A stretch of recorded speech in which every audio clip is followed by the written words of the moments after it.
Check, check, 1, 2, 1, 2. What is up, everybody?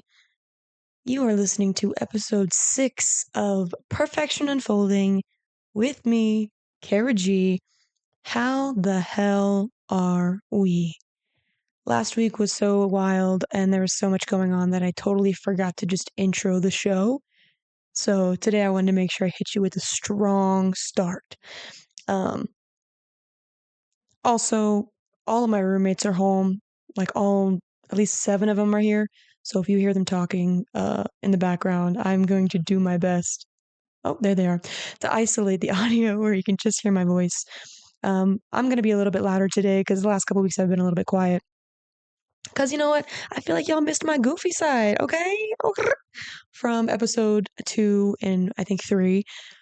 I mean, holy hell, I can't believe we're already on episode 6. This is wild. And for those of you haters out there who didn't think I was going to make it this far, no, I'm just kidding. All 11 of you are loyal loyal listeners. And I'm happy you're here. I mean, turn up. We've got a little club going on. I think I know at least 4 of you. Hey, Mom, how's it going? Who are listening. So I appreciate you guys for tuning in. Episode 6, I mean, we're in it now. We're in the thick of it. They say there's some kind of statistic out there that says if you make it past episode 7, then like your podcast is good. Like you're in it, you're doing it. This is a part of your routine. This is a part of your life now. Welcome to the club. So that being said, let's get into this week's episode. Last week, I was talking to y'all about how much of a struggle it was to get the episode going. And this week, I'm not going to lie to you, like a little bit easier.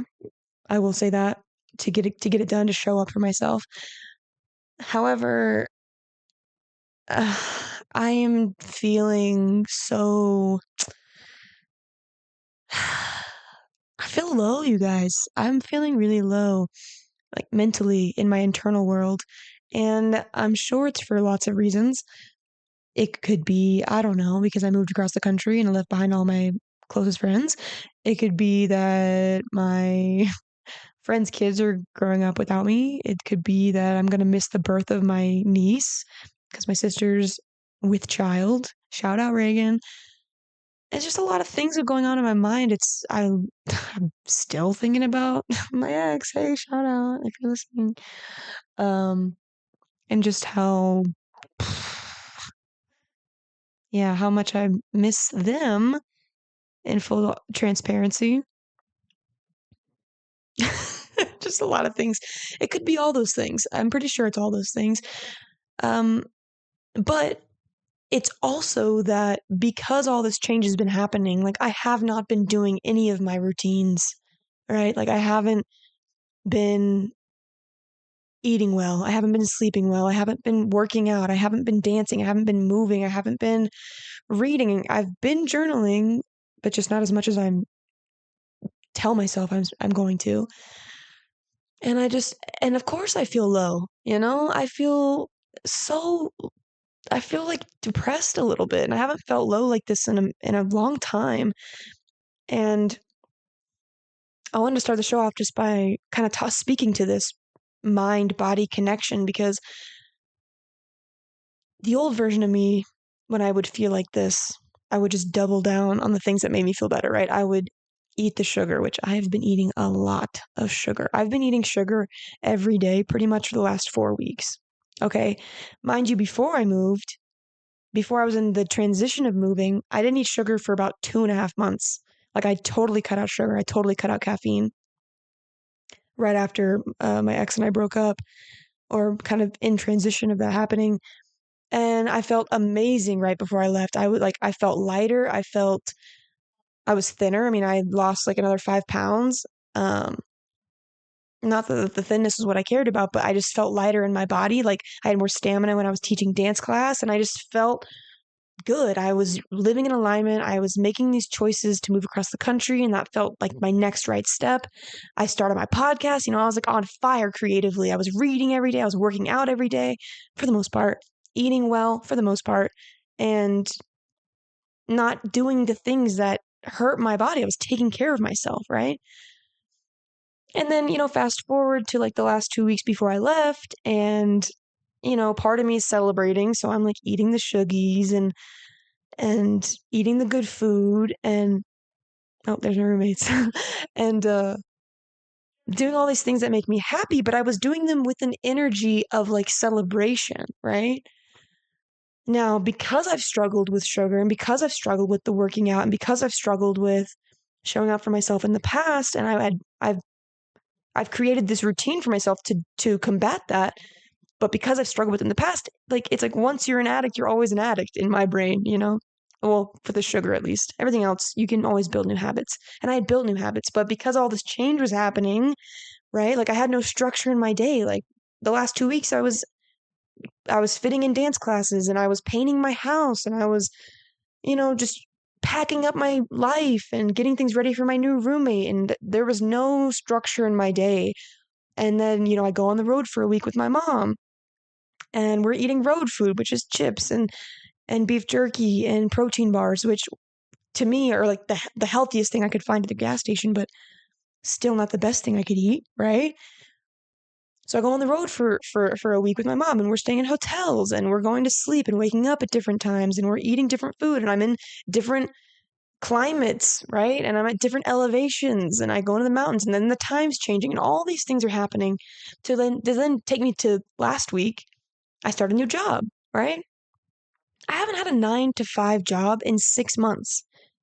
I've been an independent contractor for 6 months, working irregular hours, getting used to taking siestas during the day, like just napping in the middle of the day because I wore myself out by 10 a.m., doing my own projects in the morning. And then I'd work again at nighttime. So I started a job last week working 9 to 5 again. And I'm like, what the freak? Like my body's freaking out. Just like I'm still not used to the time change. So I'm going to bed at like 2 in the morning every night. I'm waking up and drinking my protein shake, and then I'm eating this school lunch for lunch and dinner every day last week because food's provided where I work because it is a camp for kids, and that food's not the normal food that I would eat, right? Like I normally would buy steaks and salmon and vegetables, and when I'd cook, that's what I would make. It's these high protein whole food meals. And here it's a little bit different. There's a little more fried food, a little more bread, a little more, I don't know what they're making food, right? And I'm eating it because it's saving me money. Because again, I haven't had a traditional job since last June, and I haven't had a job since November 1, since the beginning of November. So I'm dipping into my savings. That's also stressful. So I have all of these environmental factors at play, all this change at play, all of this inconsistency at play, to the point where like I have not done any of my self-care habits at all in 4 weeks.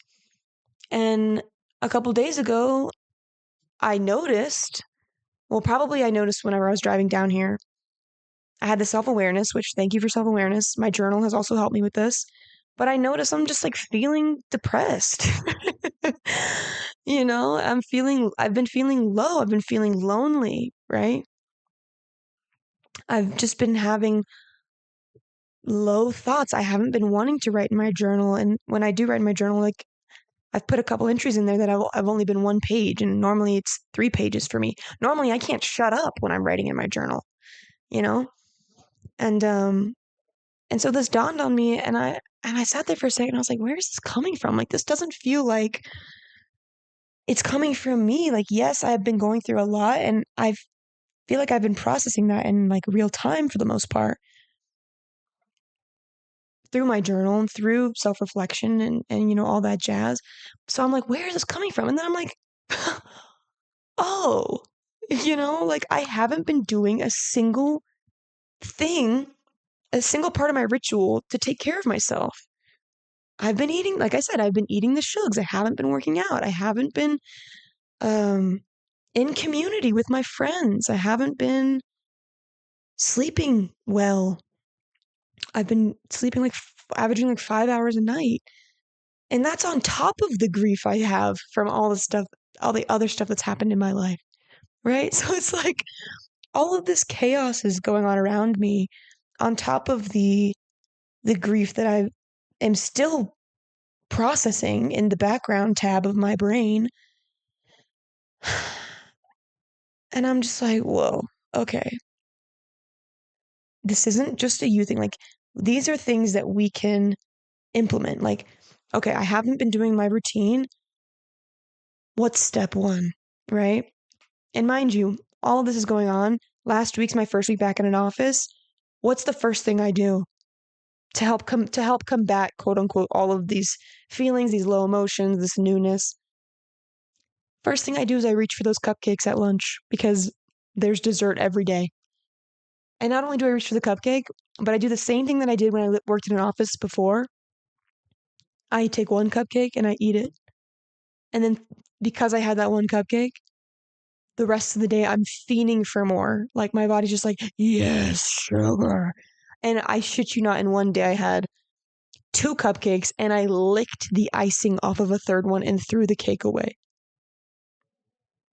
Like, tell me I have a problem without telling me I have a problem. I freaking have a problem, bro. Okay. It was so easy for me to give up the sugar, which is one of my biggest enemies, when I wasn't in an office anymore, because if I didn't buy it at the store, it didn't live in the house, right?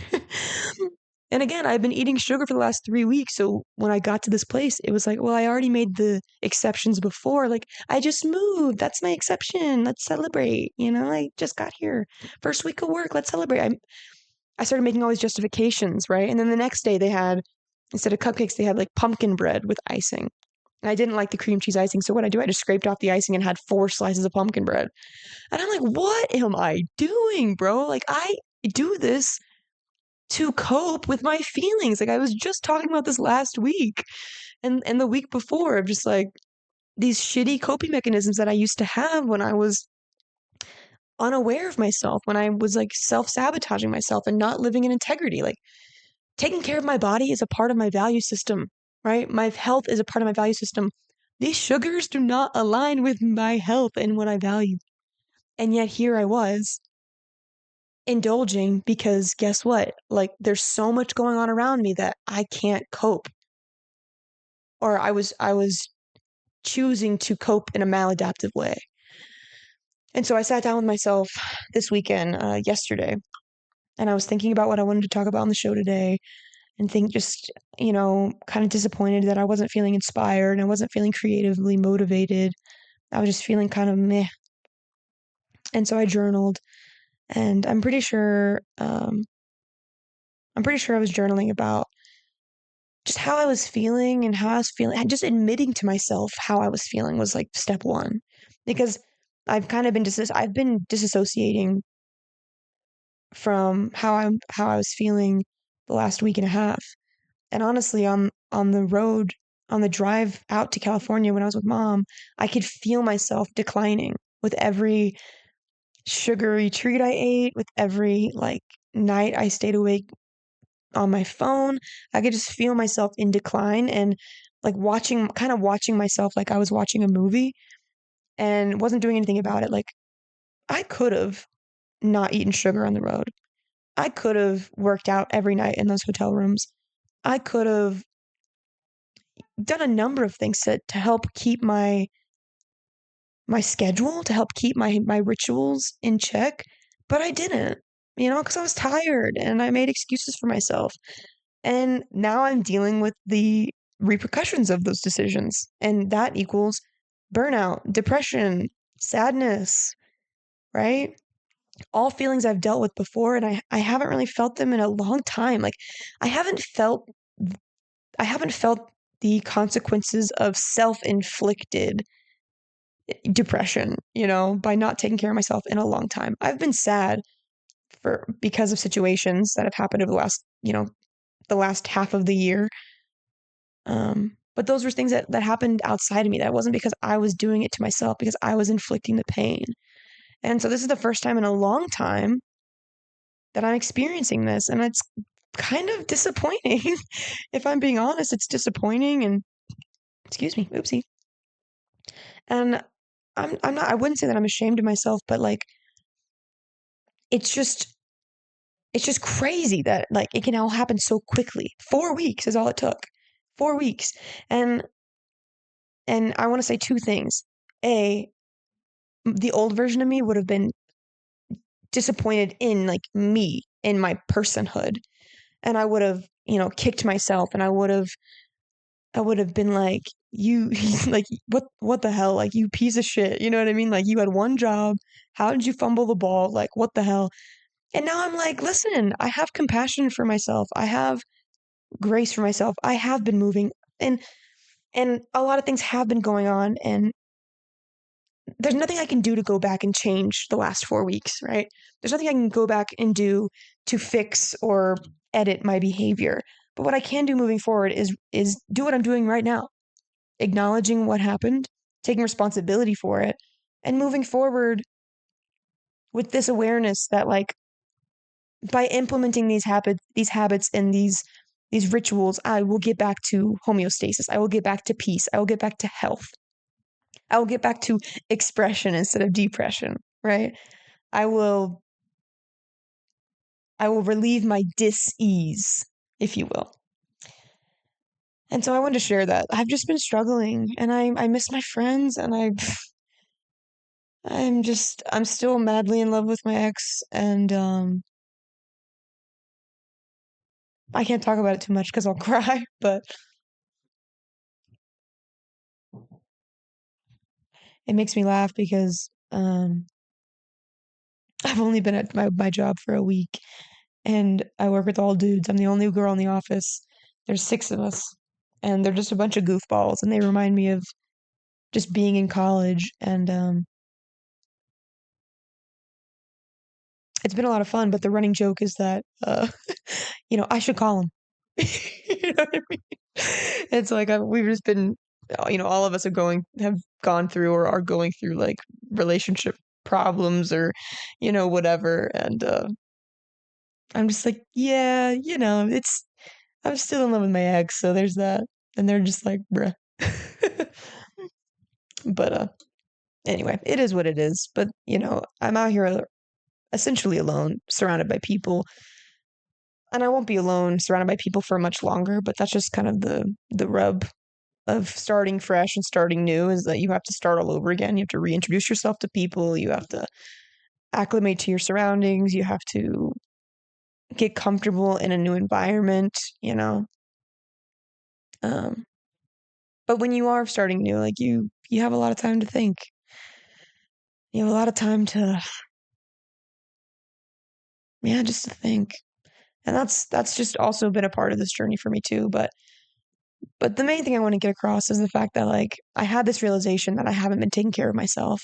And so today, Monday, December 18th, I was day 1 of me starting again, getting back to like now that I'm a week into my house where I'm living, my clothes are unpacked. It's not perfect. I still have some things I need to like edit and take care of, but now that I'm settling in, right? I can get back to those rituals. I can get back to my morning routine. I can get back to cooking good food for myself and supplementing it with the food that's offered at my job. I can get back to doing my 20 minutes of working out in the morning, my 20 minutes of writing in my journal, and my 20 minutes of reading every day. 3 things that I do as self-care. And when I don't do those things, then it's like there's not a single point in my day where I show up for myself. And that makes me feel like shit. To be quite honest, like, and I feel like shit right now in my body, in my mind, in my spirit. It's just, it's not a good feeling. So today was day 1. Today was day 1 of me going to work and not eating the cupcakes at lunch or, stopping at the store and looking for a keto ice cream. Um, did I eat a peanut butter and date sandwich? I did. That was my trade-off. Did I also eat, 2 big spoonfuls of honey in my tea today at work? I did. Am I still a sugar addict? I am, right? But I'm weaning myself off with better options. Honey, dates, peanut butter, the works. And because I did that today, I already feel better. This weekend on Sunday, I guess technically Sunday was day 1 and today was day 2, but on Sunday I forced myself to dance. I got up and I did some salsa and I posted it on my story, and that made me feel better. I forced myself to read. I started reading How to Do the Work by Nicole LePera. Actually, Dr. Nicole LePera, excuse me. She's the holistic psychologist on Instagram. I bought this book like a couple years ago, but I just hadn't read it yet. And I'm finally reading it, and she talks about a lot of things that I've learned about, so it's kind of cool to see it all put in one spot. But I forced myself to do those things on Sunday because I hadn't done them, and so like I didn't have the mindset and the routine in place still. Like 4 weeks was too long for me to go without doing it. Like I broke the habit, which was like, ugh, it's so annoying. But again, I have grace for myself. I have compassion for myself. And what's important is that I showed up. It's always a good time to show up for yourself, and you're never late to the party. As soon as you show up is perfect, right? So maybe that helps you in your journey, to know that like it's not just you. If you feel similarly, like I'm going through it, I'm pretty sure every person on the planet is going through it, because guess what? It's the work, right? Kind of like what I talked about before. Showing up for yourself is hard. It's the work. But the thing I wanted to focus on today specifically was like the connection between taking care of my physical body is in direct relation to taking care of my mental, right? In the past, I would have just, fallen into these maladaptive coping mechanisms and just been like, oh yeah, I'm just a depressed person. Whereas now I'm like, no, like I can literally just like take steps to take care of my physical body that will change the way I show up in my brain.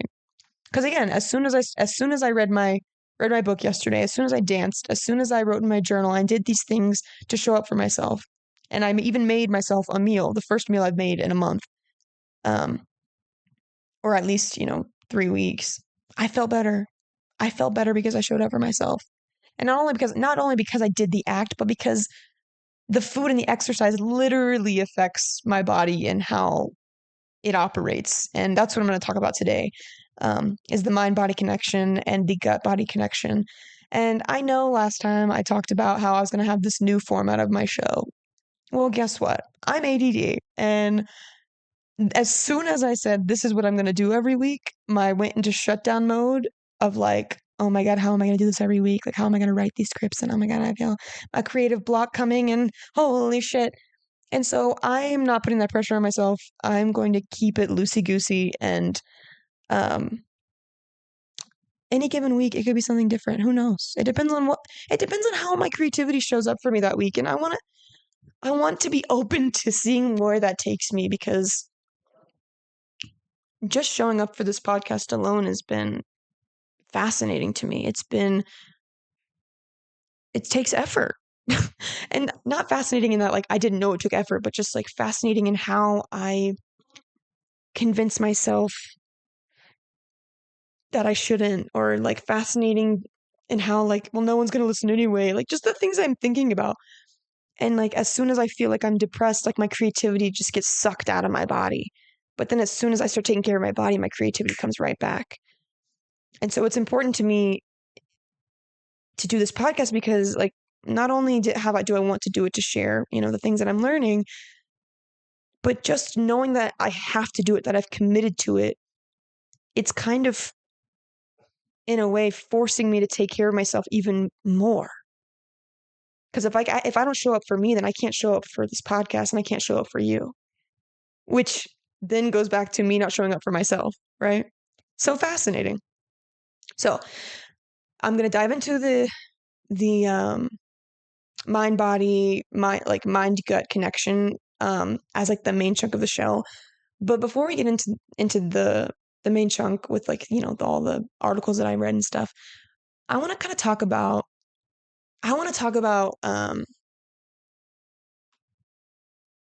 Well, I did kind of talk about the themes of my life that I've been going through, which I did make a list to go over them quickly.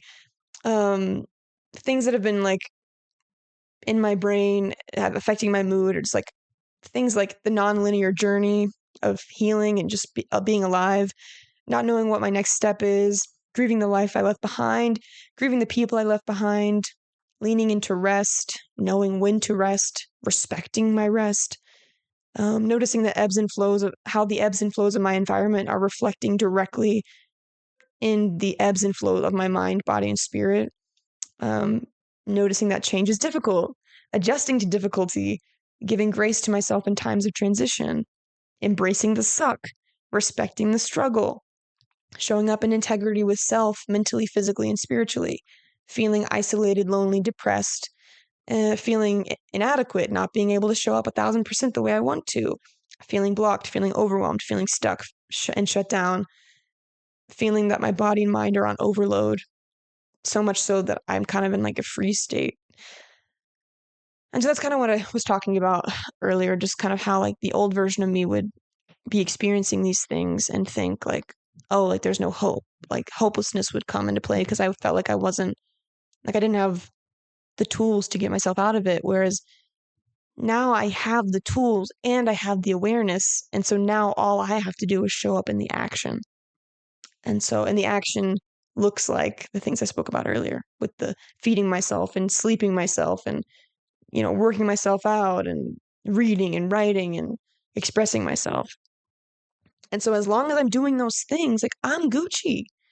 I was doing all those things before I moved out here and I felt amazing and I felt aligned and I felt at peace with my decisions, even in the midst of chaos. And as soon as I took those things away, I fell into depression. Situational depression for sure, not chronic. I used to have chronic depression because I was chronically not taking care of myself, but now I know better. And so now I can make different choices. And that's what everything is about. Life is about choice and making choice and how you can choose how you show up for yourself and you can choose when you don't want to and when you do want to. I'm in the middle of that. I'm in the middle of transition. I'm in the middle of chaos and organizing the pieces in a way that makes sense, that I can digest and that feel good to me. So all that being said, that kind of leads me into a book that I have been reading that has helped me in this transition and kind of caused me to transition in a lot of ways into this new life of mine, into this new mindset, into a new kind of reality. And that book is called The Artist's Way. According to Wikipedia, a summary of the book is that The Artist's Way is a spiritual path to higher creativity. It's a self-help book that was published in 1992 by American author Julia Cameron. It was written to help people with artistic creative recovery, which teaches techniques and exercises to assist people in gaining self-confidence and harnessing their creative talents and skills. Which is just like a long way of saying like it's helping people get back to their creativity. The book. That's specifically what the book is trying to do. However, creativity, it's not getting you back to creativity in just like an artistic sense. It's getting you back to your creativity in being alive as a human on the world. Right? Like if like creativity in a way that's a concept that's like life itself. Like life itself is creativity. How you wash a dish is creativity.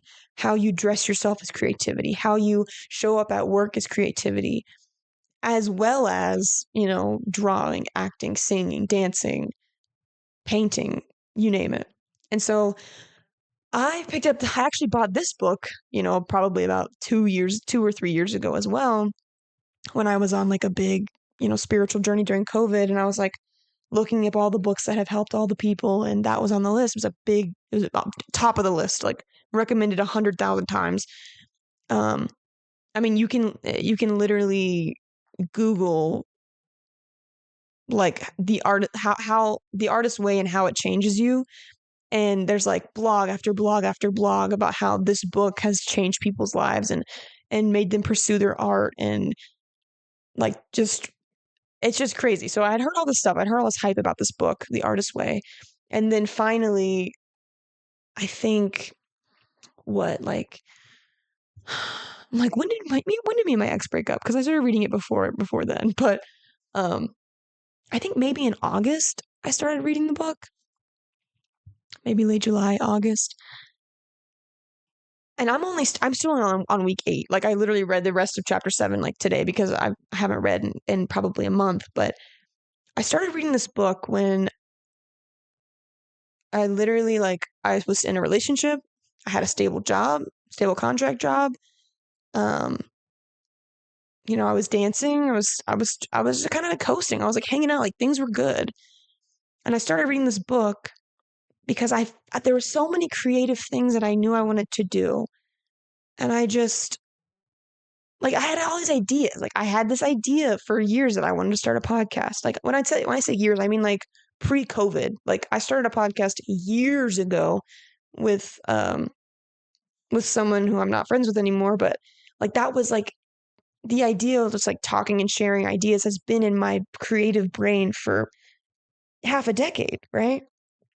That was a part of it. Dancing and choreographing was a part of it. Like figuring out how to build my business was a part of my creative desires, right? Like all these things were in my brain. I just always thought, oh, I'm ADHD, like I don't have access to them, or oh, I'm tired, or oh, I just don't know where to start, or all of these things were blocking me from what I really desired and from taking action on those desires.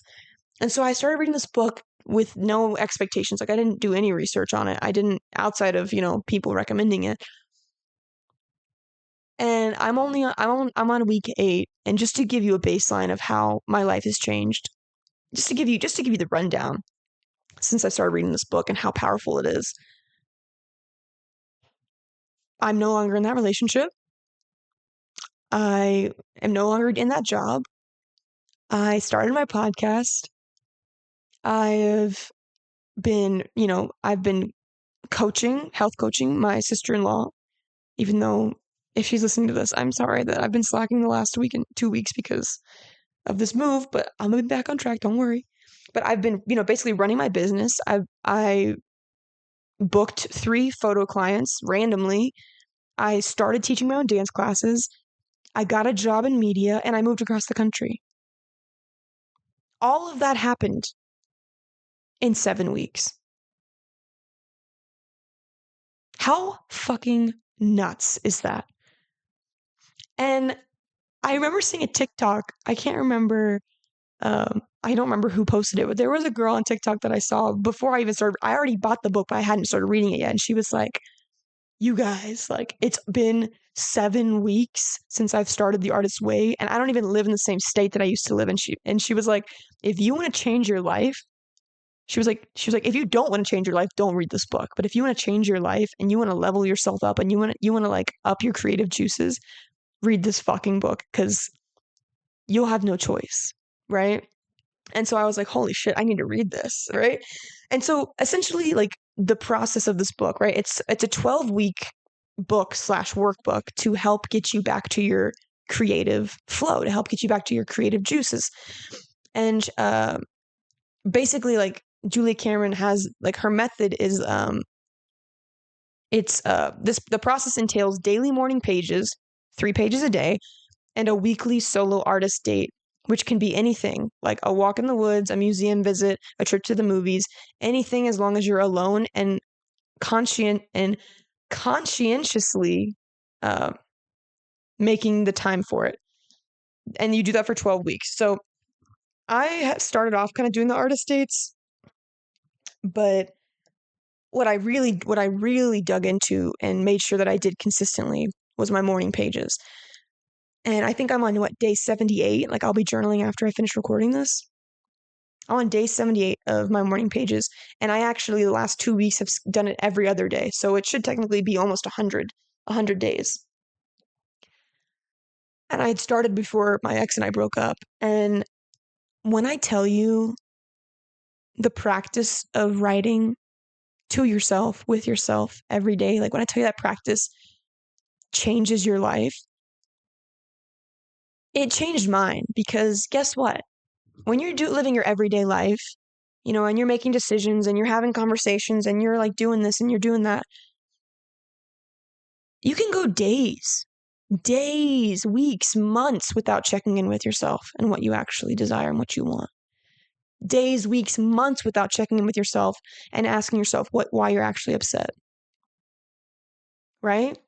Because you're busy getting groceries and you're busy checking in on your partner, and you're busy, you know, doing your job, and you're busy just kind of in your hobbies and having conversations, and or maybe you'd still go out. You're busy going out and drinking and having fun with your friends. Like, you don't have to check in with yourself because you're not facing yourself. You're not sitting down with yourself and asking yourself, what's up? And that's what these morning pages practice. That's what the morning pages practice is you literally sitting down with yourself every day. And sometimes I don't do it in the morning. Sometimes I do it at night. But I prefer it when I do it in the morning because it's done and I've checked in with myself, and it actually helps me start my day better because I'm aware of all the things that are bugging me, right? Like, you're forced to sit down and talk with yourself when you're doing these morning pages. And it's 3 pages no matter if you have anything to talk about or not, right? So some days you might have like 1 page worth of things to say, but then the other 2 pages you have to fill it up, and the way that I do that is I'm just like, I will just write exactly what I'm thinking. Like, I don't know what else to say right now. I have no idea what to say, so I'm just going to keep writing. But then, maybe I'll go into like what I'm grateful for. So I think I'm grateful for this, and I'm grateful for this, and then I fill up 3 pages worth of gratitude, and I start my day with this note of like, holy shit, I'm so grateful to be here, right? Like, how special is that? And what's crazy is that because I was doing this practice of these morning pages, all those things that were irritating me or that were like upsetting me, or all that sadness I was feeling when I was breaking up with my ex, I was writing it down. It was so clear to me, like, what I was feeling, where it was coming from, why. And like, the first page and a half, I realized almost every time was me, whether I was going through the breakup or the lost job or whatever, like anything that irritated me, anything that was like hurting my spirit. The first page and a half was always me like venting, like bitching them out, or like being frustrated, or speaking my truth, and just kind of like getting the initial energy out. And then the last page and a half almost always turned to compassion, grace, understanding, gratitude, right? Like, it almost always turned into like what I was doing to contribute to the situation that wasn't helpful, and self-reflection, and oh my gosh, like, we're just people floating on a rock, and I'm just so grateful to be here and like to have these feelings and to be able to express myself in this way. Like, it's just a fucking crazy ritual to partake in these morning pages because it's so powerful seeing yourself, right? And then like recently, this awareness that I haven't been taking care of myself. I've been disassociating from not taking care of myself for 2 weeks because I've just been in the process of moving and changing and going to the hotel and finding food and emailing with my new job and figuring out how my living situation is going to work. Like, all these things have been taking up the forefront of my mind, that my health and wellness has been on the back burner. Well, guess what? Those morning pages bring it right to the front. Right to the motherfucking front, where I can't ignore them. I'm like, oh shit, my bad, girl. I've not been taking care of you very well. Oh my God, I'm so sorry. That's why I feel like shit. It's like when I stopped drinking, I'm like, before I stopped drinking, I would feel like shit during the week. And I'm like, why do I feel so bad?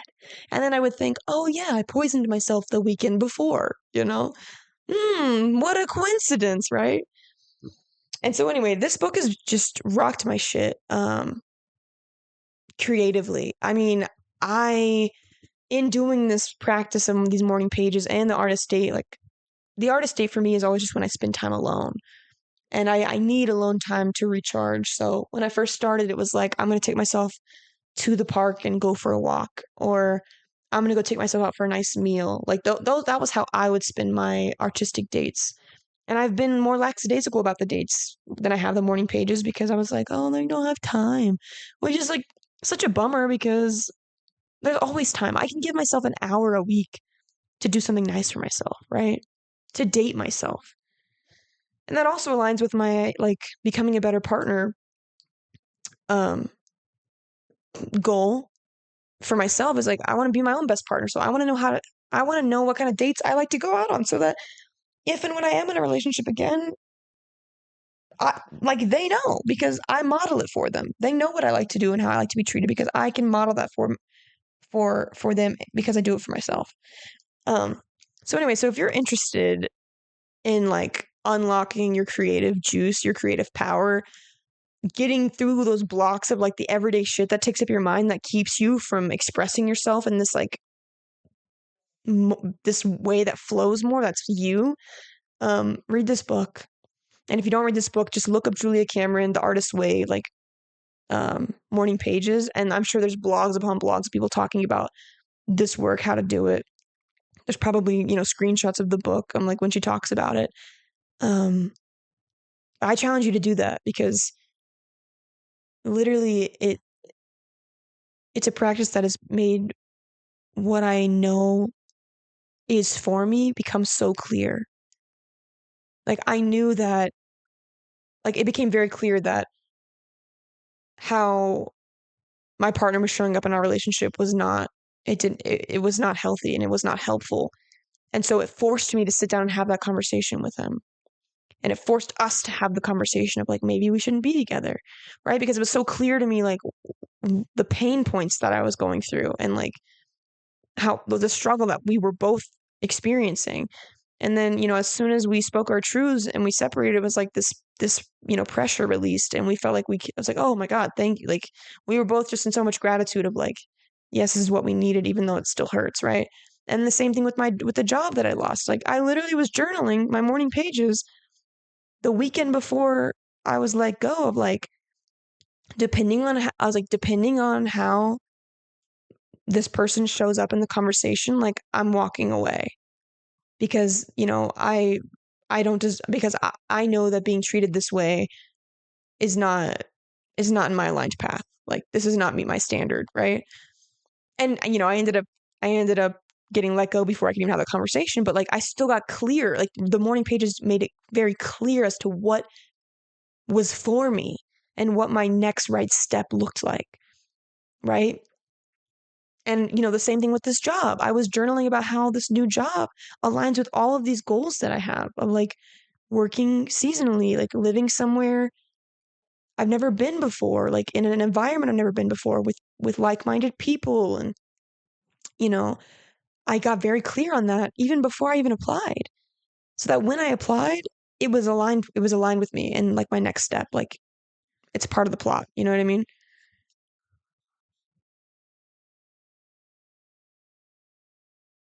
Sorry, there was a lot of noise that just happened. I didn't know what it was. So anyway, this practice of like the morning pages, like if you're serious about changing your life and doing all the things that you said you wanted to do and getting back to that like playful childlike wonder and creativity, like I dare you. I dare you to try the morning pages. Give yourself a week, 2 weeks, and see how you feel. See what happens. So I want to talk about that too.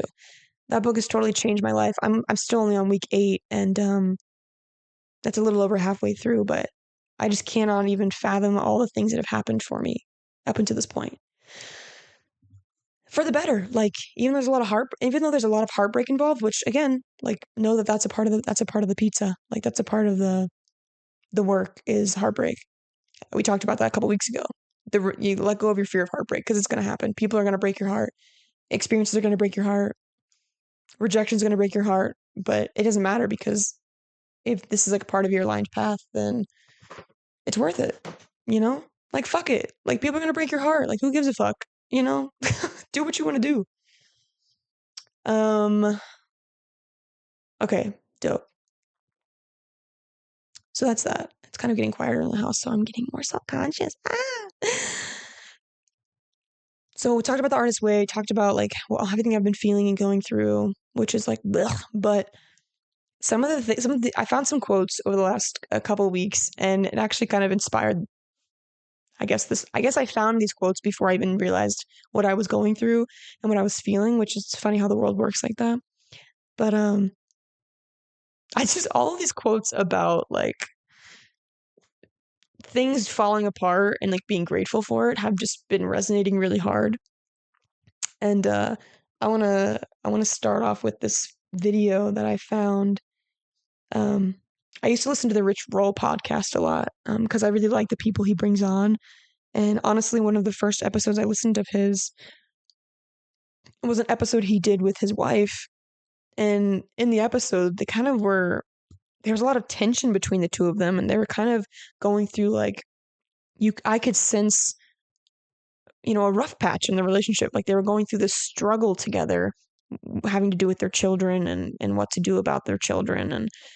Um and as they were talking to each other, there was this tension where they were disagreeing, but they were talking to each other with all this love and respect. And I was like, whoa, like, is this what it looks like when two partners talk to each other with love and compassion, even though they're like frustrated with each other? Because this is what I want. Like, I want that. I don't want to be yelled at by my partner and called dumb and stupid if we disagree, right? Because that was kind of modeled for me, right? So that was my expectation as a child. But I don't want that. That's the opposite of what I want. I want to be loved and respected, even in disagreement. So that was one of the first episodes that drew me to this podcast and drew me to not Rick Roll. Oh my God, Rich Roll. But anyway, a clip of his popped up on my Instagram reels, and he talks about respecting the struggle of your life. And I want to play it for you because I think it goes perfectly with kind of what I've been going through and what I'm trying to embody. So I'm going to play the audio real quick. And I lost it. Okay, well, let me find it real quick. I had it queued up for you. I promise I'm a professional. Oopsie poopsie. Let me find it again. Holy shit, this is so unorganized. Let's see. Here we go. Here we go. Ah, it's on mute. Hang on. If you're stuck, if you're struggling, if you're being dismantled, if you feel like your life is getting pulled out from underneath you, I say congratulations. Like, what a fucking opportunity that is. You are being given an opportunity to look at yourself and reconstruct your life from the ground up. Not everybody gets that opportunity, and it holds the potential energy to create something entirely new if you're willing to respect it and give it the attention it deserves. When you're in that place, it can feel like you're going to be there forever. But if you devote yourself to that path of self-understanding and you respect the struggle, I'm convinced that no problem is unsolvable, because I've seen thousands of lives transformed over the years. So that was, whoa, right? Like that just, if I could summarize what I'm trying to do in this season of my life, like that is it. Like I've kind of torn it all down to its foundation, kind of basically my life down to the studs, and I'm building it back up slowly, but I'm in the season where I'm still at the studs, right? And that's like such a fucking struggle, like having to build a house that you're not a contractor, you know what I mean? Like I'm not a construction dude. I don't know how to do things and where to get parts and where to buy supplies and, labor. But it's kind of like what I said a couple weeks ago. It's like before my energy would have been like, it's all on me to make it happen. Oh no. But now it's like, it's all on me to make it happen. Oh my God, how exciting. And even though I'm excited and even though I'm grateful, it is a struggle. It is a struggle feeling isolated and feeling misunderstood, maybe in my choices, feeling I have no regrets about my choices, but I just know that there's like discomfort in starting new. It's uncomfortable to like not know everything, right? And to be in a place where you do have to start from scratch. You have to start all over again. And I don't mean start all over in terms of like the things that I know, the things that I've learned, and the person I am, but I mean start all over in like building relationships and building the life that I want, right? Like I've known for years that I didn't want to work a 9 to 5 anymore. And my compromise for my job I have now is that yes, I work a 9 to 5, but I'm doing work that I enjoy in an environment that I like, which is like outside for the most part, right? And I wasn't going to give that up. And also do it for the plot. Like it's an adventure as well. Like this is also an adventure. Like I'm in a cool place where I can adventure and see a bunch of things I've always wanted to see. So like checks off a lot of my boxes, even though it is still technically a 9 to 5.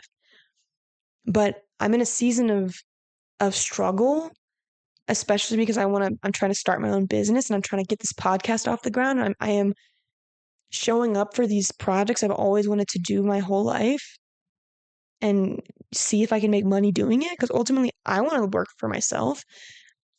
And in that struggle, even though I know it's for things that I'm excited about, like in a future where like I don't know if my labors will have fruit, if there will be fruits of my labor, but I have a feeling there will be, and that's exciting. But like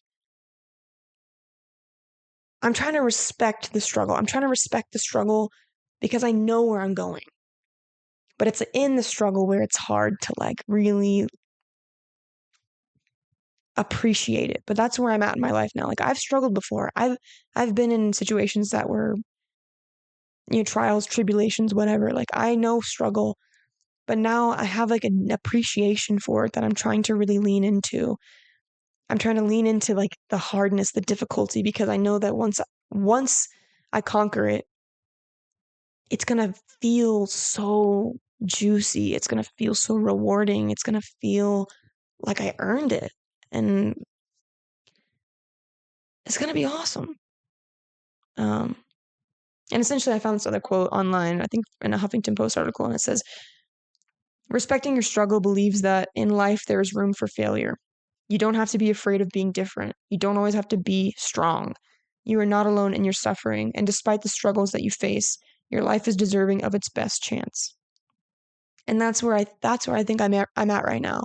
And what I realized this weekend is like, not only am I struggling, mentally and physically, and how those things are connected because of how I've been taking care of myself, but I am struggling like in doing the work. Like the work is not easy. The work is difficult, but I'm doing my best to respect it and to show up for it, because nothing worth doing is easy. You know, the choice in choosing it is easy, but actually showing up and making it happen it takes inspired effort. Um, which is why I need to double down on taking care of myself, because it's hard when I'm taking care of myself. Imagine how it feels when I'm not, and that's where I'm at right now. But I'm doing it anyway. Look at me. We're like, how many minutes in? Almost an hour in, and I've just been chit chatting, just tickety talking. Um, and that leads me into some other quotes that I found that are in the same line with respecting your struggle. And one of them says, I kind of like when it falls apart because now I can make it how I want. And another quote says, I'm grateful it all fell apart. Now I get to move on to better things. And if those aren't synopses of my life over the last 3-4 months, I don't know what is, because everything has fallen apart, like in the best way. And it's my fault. It's literally my fault, because I've been journaling and I've been showing up for myself, and I've been getting clear about what I want and what I don't want, and where I want to be and where I don't want to be, and what I want my life to look like. And the universe has aligned me with that. It's like, I hear you, girl. You're showing up in this way, and if this is what you want, this is what you have to go through.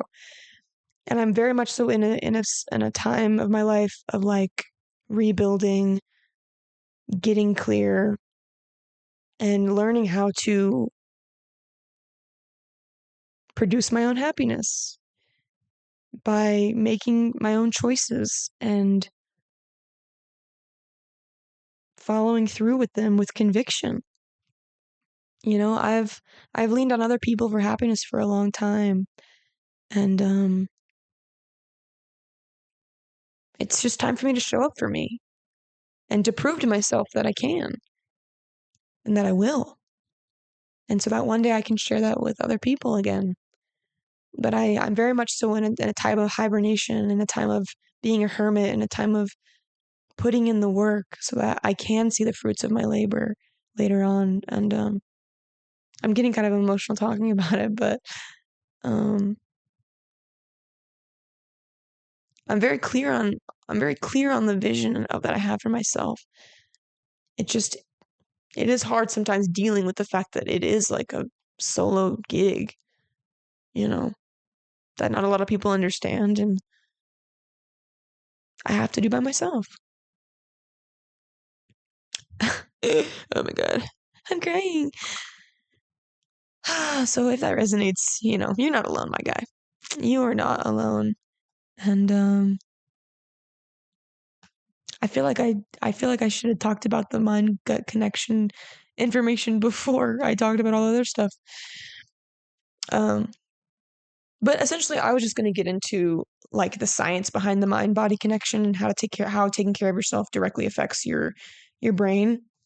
And essentially I found some articles on the National Library of Medicine and on Harvard Health Publishing that talked about um, just like the key takeaways, right? Um, on the mind body connection and food's impact on your mood. Because I've been dealing with obviously food and how it's been in the sugar that I've been ingesting and how that's making me feel like a sad girl. And I've had this theory for a while, but so now it's just like more research and more science is coming out about how your gut is your second brain and all this stuff. So I've got some key points I want to just share with you guys before we wrap up today's episode. Just in case you didn't believe me when I talked about it. I've got science. So mind body connection. Three main points. There's a holistic impact. The mind and body are intricately connected, influencing each other's well-being. This connection is supported by mounting evidence in the field of mind-body medicine. Two, there's surprising outcomes. Studies such as one on metastatic breast cancer patients reveal unexpected positive outcomes when addressing the mind in conjunction with medical treatments. Psychological interventions like group therapy and stress reduction techniques have been shown to contribute to improved quality of life, even longevity. Three, there's lifestyle matters. Clinical success stories like that of Dean Ornish emphasize the significance of lifestyle changes in preventing and reversing conditions like heart disease. Mind-body interventions, including interdisciplinary research fields like psychoneuroimmunology, recognize the complex interplay between psychological, neurological, and immunological factors. And a couple points on food's impact on mood. Serotonin production. So serotonin, a crucial neurotransmitter, is predominantly produced in the gastrointestinal tract. So, where your food goes. The gut, with its intricate network of neurons influenced by quote-unquote good bacteria, plays a key role in both digestion and emotional regulation.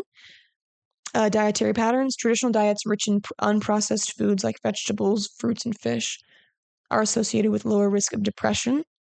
In contrast, Western dietary patterns, so American eating patterns, are high in processed and refined foods, and that correlates with an increased risk of mental health issues. Probiotics and fermented foods act as natural probiotics, positively influencing the gut microbiome. This link between beneficial bacteria, inflammation, and mood challenges conventional views on the separation of mental and physical well-being.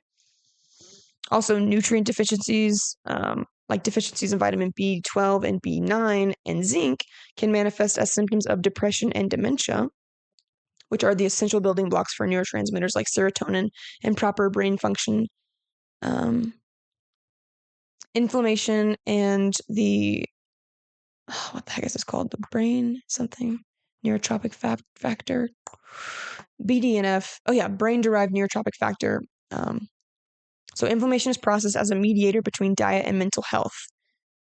Inflammation is proposed as a mediator between diet and mental health, with low brain-derived neurotropic factor levels associated with various mental disorders.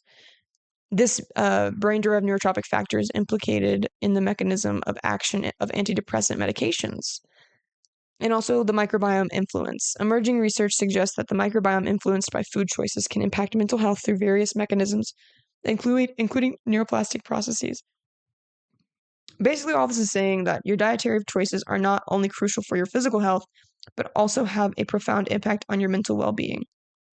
From the mind-body connection to the mind-gut axis, evidence suggests that what you eat plays a significant role in maintaining holistic health. Choose your food wisely for a happier, healthier you. So essentially, main takeaways are the fact that, the foods we eat, right, they have different nutrients in them, like omega-3s, for instance.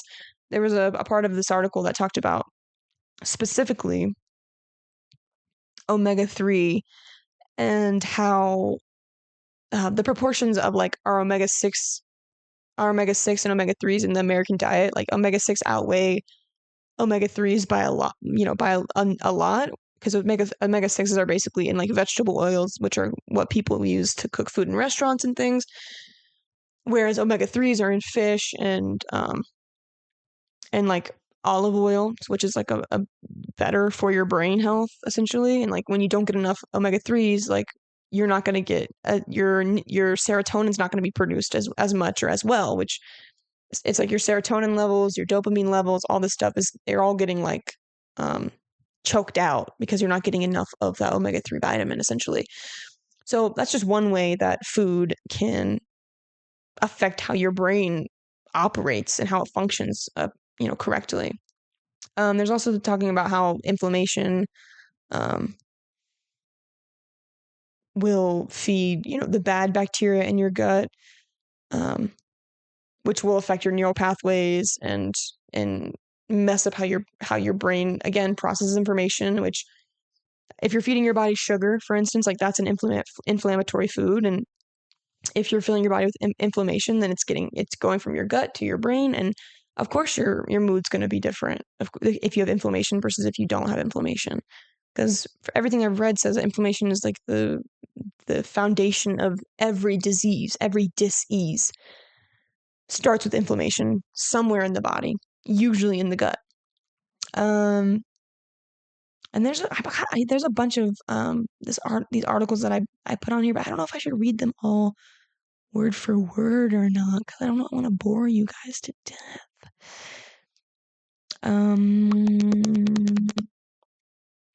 I really wanted to focus on the mind-gut axis.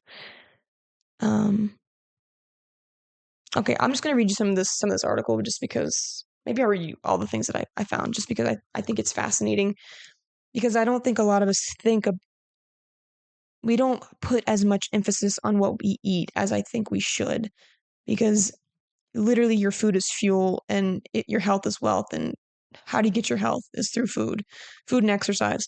And how can you exercise? You need the food to burn the calories, right? So, okay, I found this article. It's called How the Food You Eat. Actually, it's called Nutritional Psychiatry, Your Brain on Food. And in the section that I found most interesting, it says how the foods you eat affect your mental health. This is an article written on Harvard Health Publishing. You can find it on health.harvard.edu. How the foods you eat affect your mental health. Serotonin is a neurotransmitter that helps regulate sleep and appetite, mediate moods, and inhibit pain.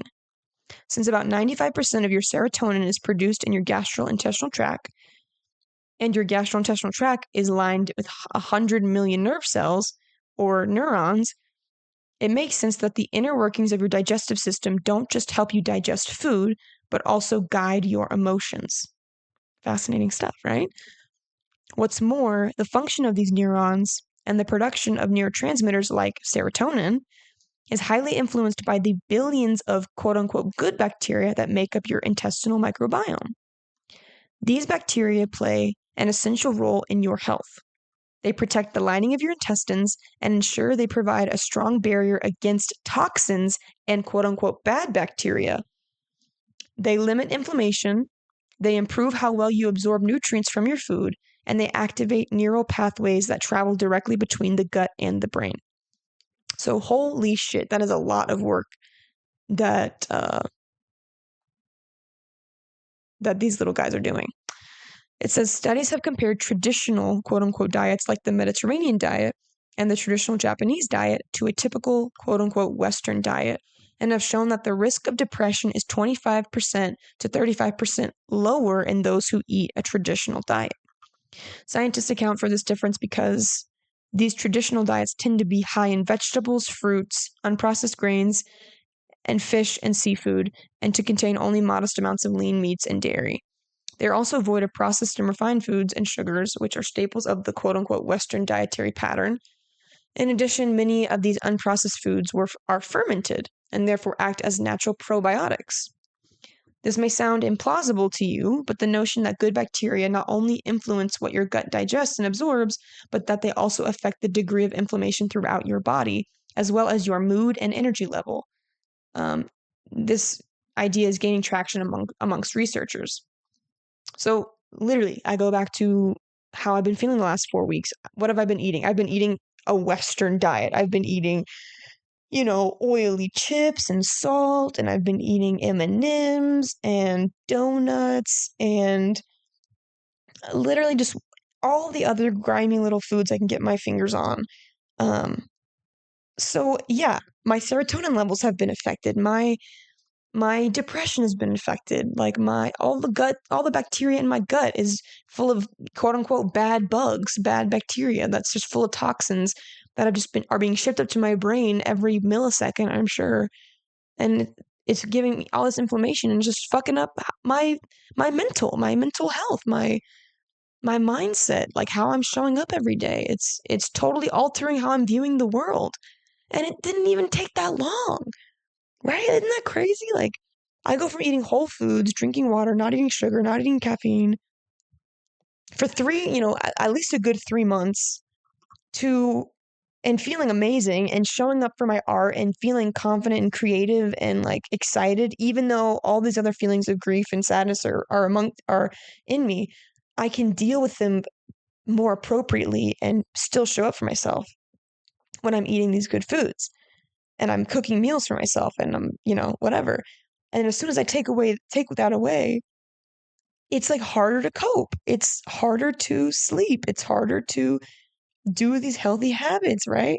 And not only that, but it's like doubling my grief that I was dealing with before because I can't cope with it in an appropriate way. And because I'm not coping in an appropriate way, I just keep going in that negative spiral pattern. And it's so frustrating. So that talks about the the mind-gut axis.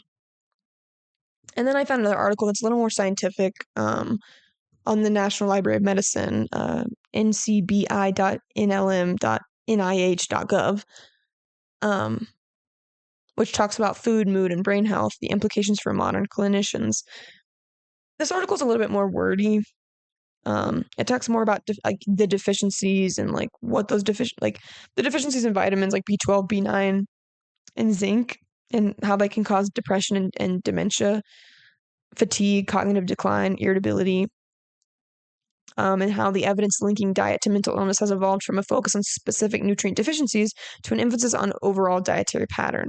So essentially, if you miss your vitamins once, twice, 3 times in a row, like it's not going to cause dementia. However, if you do consistently eat a Western diet with the greasy foods and the oils and you're not eating vegetables and if you are eating vegetables, they're covered in butter, if you're consistent with that Western diet with not eating vegetables, fruits, and just overall healthier whole foods, you are more likely to be deficient in those vitamins consistently or even chronically, and that's what can lead to chronic depression and possibly dementia.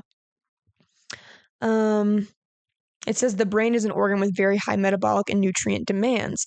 On average, the brain consumes 20% of a person's daily caloric intake, approximately 400 calories per day.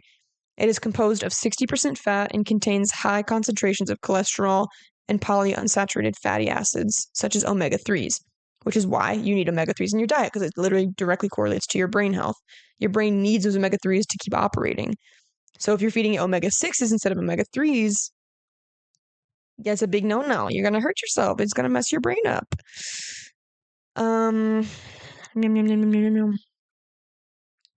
It says another aspect on the frontier of the link between diet and mental health is the microbiome. Fermented foods have been part of the human diet since the Paleolithic period, and they remain part of the dietary practices of most known traditional diets today. It appears that dietary pattern can influence mental health through a number of mechanisms. Basic building blocks of the brain, such as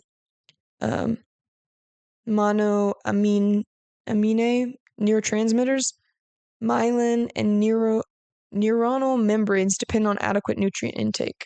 Food choice influences neuroplastic processes via effects on the brain-derived neurotrophic factor expression and systemic inflammation via omega-3 to omega-6 ratio. Finally, food is a primary arbiter of the microbiome, an emerging area of research in general and mental health. So that's a little bit of background on the science behind why, at least in my case, like my food has been fucking up my mental health, and my lack of physical activity has been messing up my mental health. I mean, literally, this another article from the National Library of Medicine talks about the mind-body connection, not just the mind-gut connection, and how it says the potential of stress reduction and social support as a therapeutic intervention became evident in the late 1980s during a study of women with breast cancer.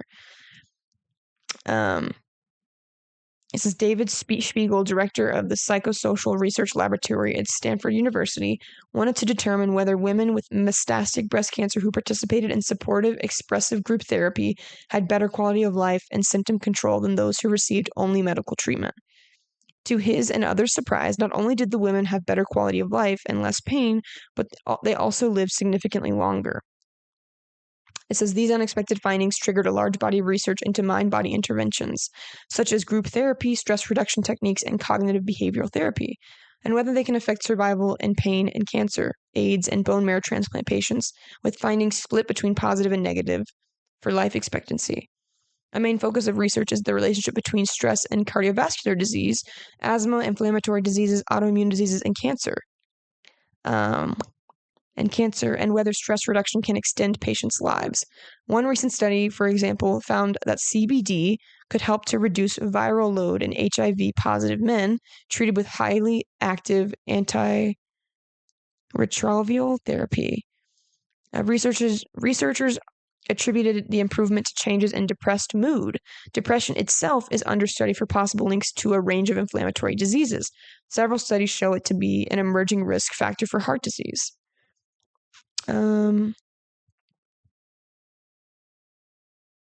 Yeah, and then it says, an example of how far mind-body medicine has come over the past 3 decades is the success story of Dean Ornish, clinical professor of medicine at the University of California, and founder, president, and director of the Preventive Medicine Research Institute in Sausalito, California, when he claimed in the early 1980s that heart disease could be prevented and even reversed with lifestyle changes, quote unquote. A combination of very low-fat vegetarian diet, meditation or yoga, moderate exercise, stress management, and social support. He was not treated seriously by mainstream medicine until studies confirmed its efficacy. Today, Ornish's program has been adopted in many mainstream cardiovascular clinics throughout the USA, and he continues research whether his program can help prevent heart disease in patients with type 2 diabetes, as well as halt the progression of prostate cancer. So, okay, literally this is talking about this mind-body connection. So we talked about the mind-food connection, access, and how if you don't get certain vitamins and, like, you don't give your body probiotics, like, your body cannot function properly, and that's going to mess up your mental health on a physical, biological level. And then this is talking about your mind-body connection, which is, literally, like, researchers found that being in community, doing yoga, meditating can reduce your risk of heart disease and reduce your pain when you're going through, like, these things. There was even something I found that was talking about how, and I didn't put it in here, but I found it in when I was researching about how important, like, the placebo effect right? It's like the placebo effect is basically like the old school way of saying mind body connection, right? Because there was this doctor who, told this man that he had, I think it was like throat cancer, esophagus cancer, and he had 3 months to live, right? Um, and a week later he died. Well, it turns out that like he was misdiagnosed. He didn't have any cancer in his esophagus at all. And he would have been fine, but because the man thought he was dying of cancer, like his mind thought he had 3 months to live, like that killed him. Like he totally like didn't even die from cancer. He just died from thinking he had cancer. And because it felt so real to him because that's what he was told. Isn't that crazy? And so that's what this is kind of speaking to, is just how powerful the mind is in your healing journey. If you think you can get healthy, that's your first step, right? And so anyway, so if you think that you are, so if you add that to like, let's say my situation, if I sit here and think of myself as a piece of shit for like not taking care of myself and talking down on myself and just thinking that I can't do it, then I'm gonna stay in that place and I'm gonna prove myself right. But if I think, no, this is just a part of my journey and there's a lot going on, I'm gonna keep showing up for myself, even if it's incrementally. I'm grateful to be here. I'm grateful for this awareness. I'm gonna try again tomorrow. Then that's exactly where I'm gonna meet myself. I'm gonna meet myself in that effort, you know? And so that's what I wanted to bring to the table today. I didn't write a script about anything. Um, I just wanted to be real. I want to just show up and let you know where I'm at and some of the insights that I'm experiencing, and to just say like, even though you could be going through this mental thing, like there are ways that you can combat it through your physical body. Like you can move your emotions by expressing them, by moving your body, by dancing, by shaking. Like you can chill the fuck out by just sitting still and taking some deep breaths, doing some yoga. You can, you know, feel better in your body by feeding yourself nutritious food and showing up for yourself at least, one meal a day where you're eating in a way that feels good in your body. Now, not it does not necessarily have to be healthy, but just something that helps you feel good. Like if making your food just by itself helps you feel better about yourself, then do that. If taking 5 minutes to meditate makes you feel better, do that. If writing in your journal makes you feel better, do that. Figure out ways to biohack yourself, because I'm telling you, if you're doing all those things, if you're exercising and you're eating well and you're getting good sleep and getting good water intake and you still feel like shit, okay, that's fine. Maybe reach out for help. Maybe, phone a friend, look for a therapist, hug your mom, whatever it is. But don't just write yourself off with depression and anxiety before you take steps to take care of your physical vessel first. It's such an important part of the journey, is taking care of your physical vessel, because a lot of like, I would say 8 times out of 10, if you feel like garbage or shit, it's probably because you're treating your body like shit. That's just my best guess. I'm not a doctor. This is not medical advice, but try taking care of your body first. Do the things you want to do, that you told yourself you would do. Build that relationship with yourself. Build that reputation with yourself. Do the things you say you're going to do. Take care of your physical body and watch how your mental reacts. Keep tabs on your mental. My bet is that you at least feel better. That would be my best. I would bet money on that. You feel a little bit better about yourself. You feel more confident in yourself. You feel more ready for the day. And I know this because I've lived it, okay? And I'm not saying that what works for me works for you. You have to figure out what that is. But you have to try, okay? Like you have to try. I know I've said this before, but you have to try and you have to show up. And also acknowledge that, like, it is hard, right? Embrace the suck. Respect the struggle, right? It takes effort to take care of yourself. It takes effort to look into the tools of how to take care of yourself and then to apply those tools and to do it consistently. Like it takes inspired effort, but you fucking deserve it. Period. Okay? I'm saying this to you because I'm saying this to me, right? I'm hyping both of us up right now because I'm in the middle of it. I'm in the middle of doing my best to respect the struggle and to embrace the suck and to rest when I need to rest and to put in effort when I need to put in effort and to show up when I say I will. And so I will leave you with that. It just got so hot in my room because like my body is just like I guess I just need to get all this out, right? But that being said, thank you so much for tuning in. If you got anything out of this episode, first of all, thank you. Like thank you for showing up. Thank you for being here. Um I'm doing this for you. I'm doing this for me. I'm doing this for us. I hope it has some value for you. I hope that at the very least it was entertaining listening to me ramble. Um And because I showed up today, just to be totally transparent, like I feel better about myself. I'm proud of myself. Um, and tomorrow is gonna be day 2 of me sticking to my no sugar, no caffeine, eat whole foods ritual. Day 2, right? I'm starting from scratch all over again, but like it's okay to start over, right? It's all practice, right? That's something I say tell myself all the time. We're just practicing. We're practicing how to take care of ourselves. We're practicing how to live better lives. We're practicing how to be better humans. That's it. We're just here to practice because it feels good, just because we can. So that's me for episode 6 of Perfection Unfolding. I'm your host, Cara G. Campbell. It's been a pleasure. Please, please, please like, share, give this a 5-star review if you feel called. Follow the podcast on YouTube. If you don't listen on YouTube, maybe listen on YouTube. It gets people out there. It lets people know. It helps people find the podcast on YouTube and on Spotify or wherever you listen to podcasts. Tell your friends if you feel so called.